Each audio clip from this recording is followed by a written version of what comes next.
यह भी मध्य प्रदेश वासियों का, मध्य प्रदेश की पूरी भीम आर्मी आजाद समाज पार्टी की टीम का समय काम है।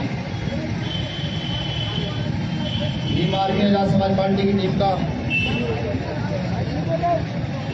आभारी हूँ। आप सब लोगों ने मध्य प्रदेश में एक अलग जगह रखी है। आप ये बता रहे हैं कि आप जिंदा हैं। अपनी बात शुरू करूं, उस बात को शुरू करने से पहले मैं नमन कर दूं महापुरुषों को, जिन्होंने भारत को एकता अखंडता का पाठ पढ़ाया। वरना ये वही भारत है कि जब इसको सोने की चिड़िया कहा गया, तब यहाँ महिलाओं और छूतों के साथ दुर्व्यवहार होता रहा। मैं नमन कर दूं महापुरुषों को, जिन्होंने यहाँ गरीब मजदूर को अधिकार दिए, जिन्होंने यहाँ दलित पिछड़ों आदिवासियों को अधिकार दिए। मैं नमन कर दूं उन महामानवों को, जिन्होंने संविधान बनाकर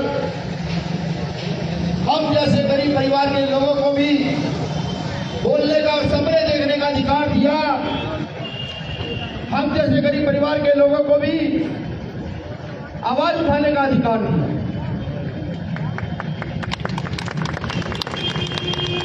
साथियों,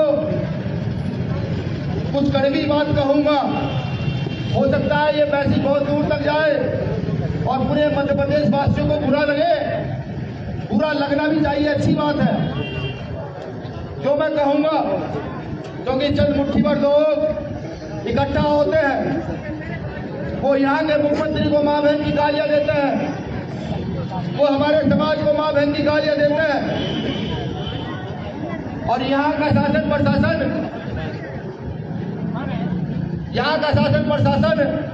यहाँ की सरकार उनकी मदद करती है, उनके पीछे घूमती रहती है। ये देश की विडंबना है। मैं तुमसे कहता हूं कि अगर तुम्हारे अंदर पानी नहीं खून है और मध्य प्रदेश के बहुजनों का जमीर जागा हुआ है, और अगर तुम्हारी आंखों में शर्म है और वो जो हजारों साल का इतिहास, वो महापुरुष याद है जिन्होंने तुम्हारे लिए अपना घर बार कुछ नहीं देखा, तो 12 तारीख को बताइएगा संवैधानिक दायरे में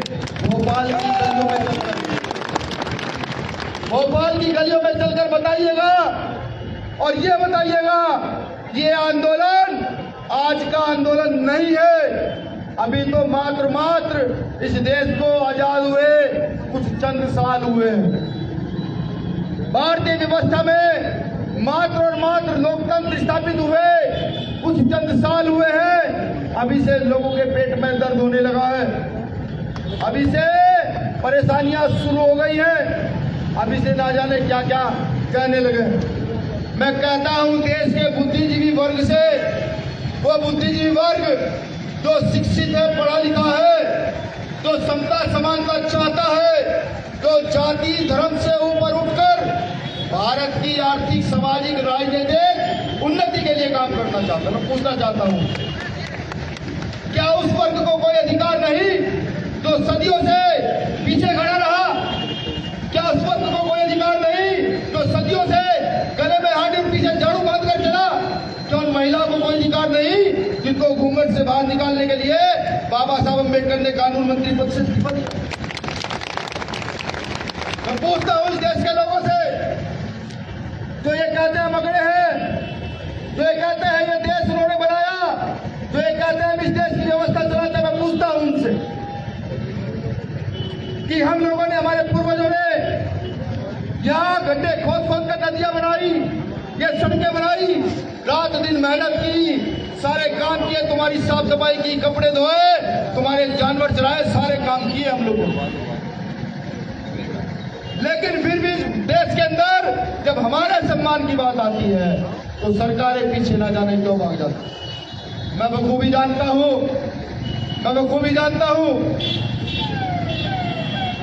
कि कुछ लोग जो राजनीतिक संरक्षण प्राप्त हैं वो मुख्यमंत्री को गाली दे, मुख्यमंत्री की मां बहनें करे, वो प्रधानमंत्री की मां बहनें करे, या या देश में रहने वाले लोगों की माँ बहनें करे, उन पर कोई मुकदमा कुछ होगा नहीं।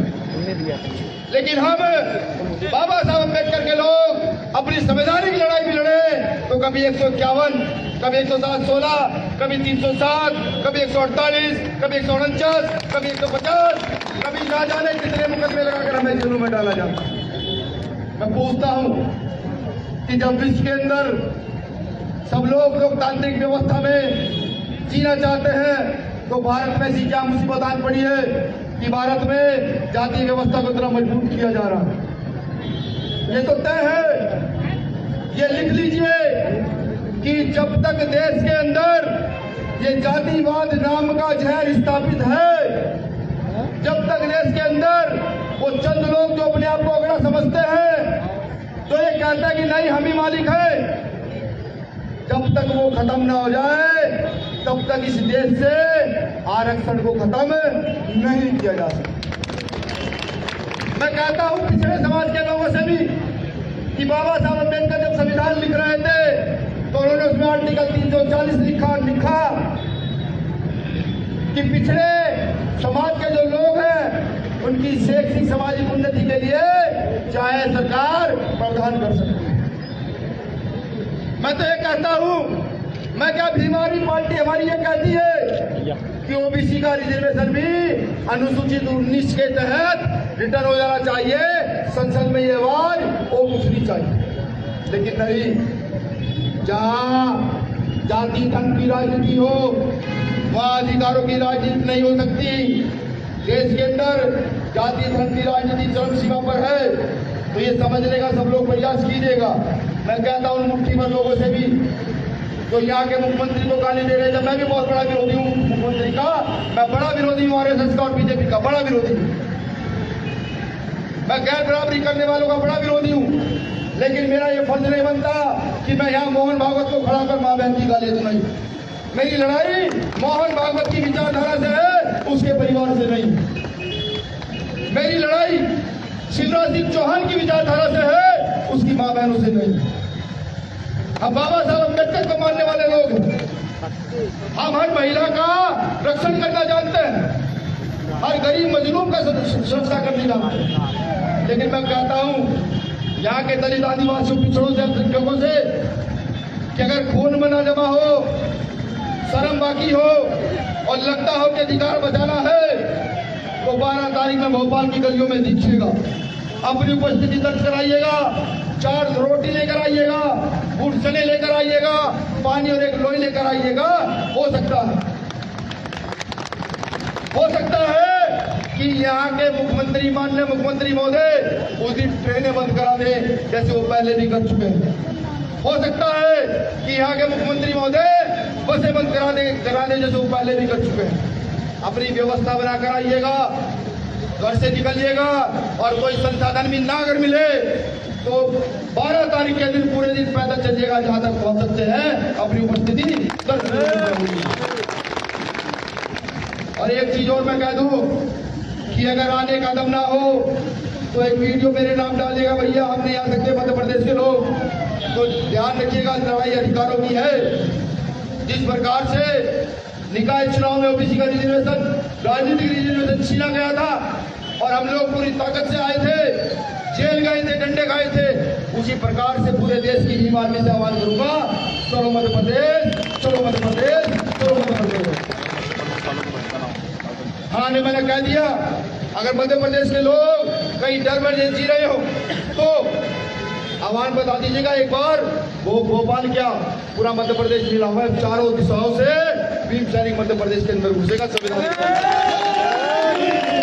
अभी कुछ देर पहले सूचना आई, यहाँ CBCID के लोग होंगे, वो विदिशा मेरी सूचना को भिजवाइएगा माननीय कलेक्टर महोदय के पास कि जिन लोगों ने यहाँ मुख्यमंत्री को गाली दी उन्हीं लोगों ने भीमानवी के कार्यकर्ता को पुलिस के साथ मिलकर उसके घर से उठवाया, इसलिए कि उसने आरक्षण के पक्ष में पोस्ट डाली, इसलिए उठवाया और फिर थाने में उस कार्यकर्ता को पुलिस के साथ साथ उन लोगों ने पीटा और पीटने के बाद माफी मंगवाने का काम किया।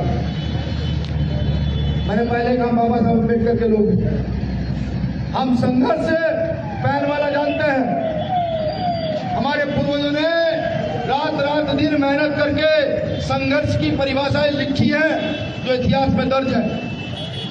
प्रशासन मध्य प्रदेश में वर्ग संघर्ष कराने में किसी भी सामाजिक संगठन या किसी भी जाति विशेष का साथ ना दे, बस मेरा इतना निवेदन है कि अगर ऐसा होता है कि प्रशासन ही मिलकर के भीम आर्मी के कार्यकर्ताओं को दलित आदिवासियों को घर से उठाकर जबरदस्ती पीटता है, या प्रशासन जाकर के उन छोटी मानसिकता के लोगों के साथ घरों में जाकर मां बहनों को गंदी गंदी गालियां उल्टा सीधा कहते हैं, तो ये बर्दाश्त नहीं किया जाएगा, किसी कीमत पर बर्दाश्त नहीं किया जाएगा।